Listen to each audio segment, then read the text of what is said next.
प्यारे बच्चों, कैसे हो? स्वागत है आप सभी का आपके प्यारे YouTube चैनल हरी सठानी 541 में।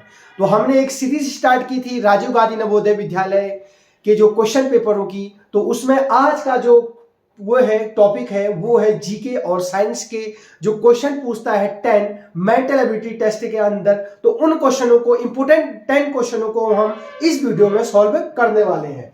तो पहला क्वेश्चन है 2025 में 38वें राष्ट्रीय खेल का आयोजन कहाँ हो रहा है?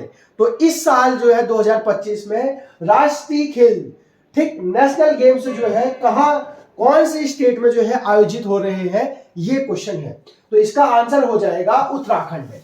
तो उत्तराखंड, ये सौभाग्य की बात है कि 2025 के जो राष्ट्रीय खेल है हमारे राज्य उत्तराखंड में जो है ये आयोजित हो रहे हैं। तो ये पेपर की दृष्टि से बहुत इंपॉर्टेंट क्वेश्चन है।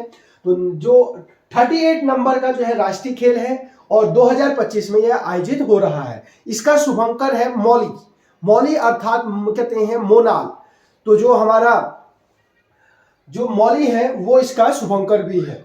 तो इस बार जो उत्तराखंड में राष्ट्रीय खेल हो रहे हैं, उत्तराखंड के अलग अलग शहर जैसे देहरादून, हल्द्वानी, ऋषिकेश, ऐसी जगह पर जो है राष्ट्रीय खेल हो रहे हैं। तो उत्तराखंड याद रखना है। क्वेश्चन नंबर 2, दीपावली से 11 दिन बाद मनाया जाने वाला उत्तराखंड का लोक पर्व क्या है? लोक पर्व का मतलब यहाँ का लोकल जो पर्व है, दीपावली के 11 दिन बाद जो मनाया जाता है, तो वो कौन सा पर्व है? तो वो है इगास।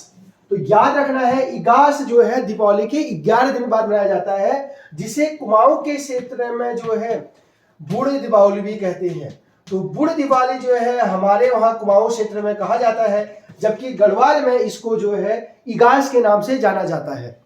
तो क्या हुआ इसके पीछे की कहानी, 11 दिन बाद क्यों मनाया जाता है? क्योंकि जो पहले जो है उत्तराखंड को देवभूमि कहा जाता था।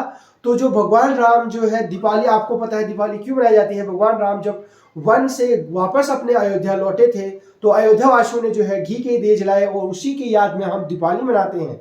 तो उत्तराखंड में जो है ये सूचना 11 दिन बाद मिली। तो इसके बाद जब वो सूचना मिली तब उस दिन लोगों ने जो है दीपावली मनाई। तो उस दिन इसलिए 11 दिन बाद ये सूचना मिली थी, इसलिए दीपावली के 11 दिन बाद उत्तराखंड में एक लोक पर्व है, वो है इगास, जिसे बुढ़ दिवाली भी कहते हैं। तभी आपने देखा होगा दिवाली के 11 दिन बाद हम जो है अपने आंगन में कहते हैं दिए ही जलाते हैं। तो क्वेश्चन नंबर 3, देश में महाकुंभ का आयोजन कहाँ हो रहा है? और इस बार 2025 में देश में जो है 144 वर्षों बाद जो है महाकुंभ का आयोजन हो रहा है। तो वो हो रहा है प्रयागराज में। प्रयागराज जिसका पुराना नाम इलाहाबाद था। प्रयागराज को पहले किस नाम से जाना जाता था? इलाहाबाद। आजकल इसका वर्तमान नाम प्रयागराज है और यह है यूपी में। उत्तर प्रदेश में जो है प्रयागराज है। तो उत्तर प्रदेश में इस बार जो है महाकुंभ का आयोजन हो रहा है। तो ये जो प्रयागराज है ये गंगा, यमुना और अदृश्य सरस्वती के जो त्रिवेणी का संगम है, वहां पर जो है प्रयागराज में जो है महाकुंभ का आयोजन हो रहा है। वैसे पूरे भारतवर्ष में 4 जगह पर जो है महाकुंभ होता है।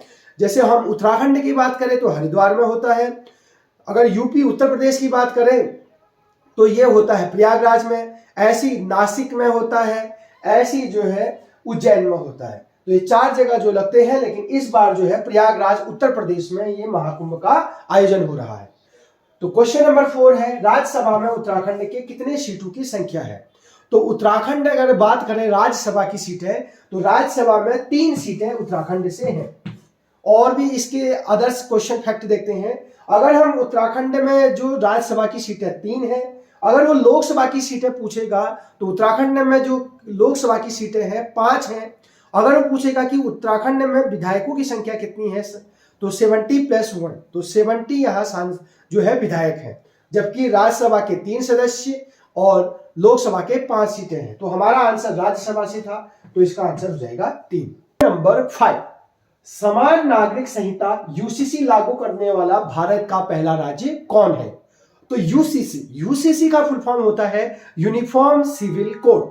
तो समान नागरिक संहिता लागू करने वाला पहला भारत का राज्य है उत्तराखंड। तो उत्तराखंड जो है भारत का पहला ऐसा राज्य है जिसने यूसीसी लागू कर दी। अब ये आपके दिमाग में आ रहा होगा कि यूसीसी होता क्या है। इसका फुल फॉर्म देखेंगे, यूनिफॉर्म सिविल कोड। तो भारतीय अनुच्छेद 44 में भी जो है, भारत के संविधान के अनुच्छेद 44 में भी ये उल्लेखित है कि भारत के जो है कोई भी धर्म संप्रदाय के आदमी होंगे तो भारत के हर नागरिक के लिए जो है समान संहिता होगी, समान नियम होंगे, चाहे वो जो है विवाह का नियम हो, चाहे वो बच्चा गोद लेने का हो, चाहे वो तलाक लेने का हो, चाहे संपत्ति में जो है बेटी का भी जो है उतना ही अधिकार हो। तो इस प्रकार जो समान नियम होते हैं उन्हीं को समान नागरिक संहिता कहते हैं, यूनिफॉर्म सिविल कोड। तो उत्तराखंड जो है देश का जो है पहला राज्य हो गया। क्वेश्चन नंबर 6, विश्व पृथ्वी दिवस कब मनाया जाता है? वर्ल्ड अर्थ डे। तो वर्ल्ड अर्थ डे जो मनाया जाता है वो 22 अप्रैल को मनाया जाता है। पूरे विश्व में पृथ्वी को संरक्षित करने के लिए, पृथ्वी में जो है जो मनुष्य के द्वारा नुकसान हो रहे हैं उनको कम करने के लिए और पृथ्वी को संरक्षित और उसको जो है सेफ रखने के लिए वर्ल्ड अर्थ डे मनाया जाता है 22 अप्रैल को। तो ये पहली बार 1970 से मनाना स्टार्ट हुआ, तो इसको कहते हैं विश्व पृथ्वी दिवस, और ये 22 अप्रैल को जो है पूरे विश्व में मनाया जाता है। उत्तराखंड के किस उत्सव में पत्थर युद्ध संबंधित है? तो उत्तराखंड में जो है रक्षाबंधन के दिन जो है ये जो है बग्वाल का जो है मेला जो है बहुत फेमस है और ये लगता है चंपावत में। तो चंपावत में माँ बाराही के मंदिर में, चंपावत में जो है माँ बाराही जी के जो है मंदिर में जो है 4 खाम होते हैं, उन 4 खामों के बीच में पत्थरों से एक दूसरे के उसमें जो है युद्ध किया जाता है। उसी को पत्थर युद्ध या पाषाण युद्ध के नाम से जाना जाता है। आजकल पत्थर की जगह पर टमाटर और फूलों से युद्ध किया जाता है, सांकेतिक युद्ध। तो उसी को जो है बग्वाल मेला या जो है पाषाण मेला भी कहा जाता है और ये है चंपावत। ठीक, अगला क्वेश्चन है संविधान के निर्माण में कितना समय लगा? तो भारत का जो संविधान है, संविधान उसको बनने में 2 वर्ष 11 माह 18 दिन का जो है समय लगा। तो ऑप्शन सी इसमें सही हो जाएगा। तो भारतीय संविधान के जो जनक है वो जो ड्राफ्टिंग कमेटी के जो हेड थे BR अम्बेडकर, भीमराव अम्बेडकर जो है वो जो है इन्होंने संविधान लिखा, तो उसको संविधान बनने में 2 वर्ष 11 माह 18 दिन लगे। क्वेश्चन नंबर 9, निम्नलिखित में कौन सा नगर सरोवर नगरी के नाम से जाना जाता है? तो सरोवर नगरी अर्थात झीलों की नगरी के नाम से, जहां बहुत सारे झील हैं, तो कौन सा शहर उत्तराखंड के इसके नाम से जाना जाता है? आपने इसको कमेंट बॉक्स में इसका आंसर बताना है। क्वेश्चन नंबर 9 का आंसर।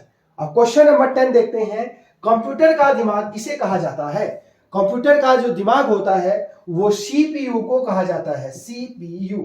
अब इस CPU का फुल फॉर्म होता है सेंट्रल प्रोसेसिंग यूनिट। तो सेंट्रल प्रोसेसिंग यूनिट CPU का फुल फॉर्म होता है और इसे ही जो है ब्रेन ऑफ कंप्यूटर कहा जाता है। और सारी गणनाएं और कैलकुलेशन जो है CPU में ही होती है, तो CPU को ब्रेन कहा जाता है कंप्यूटर का।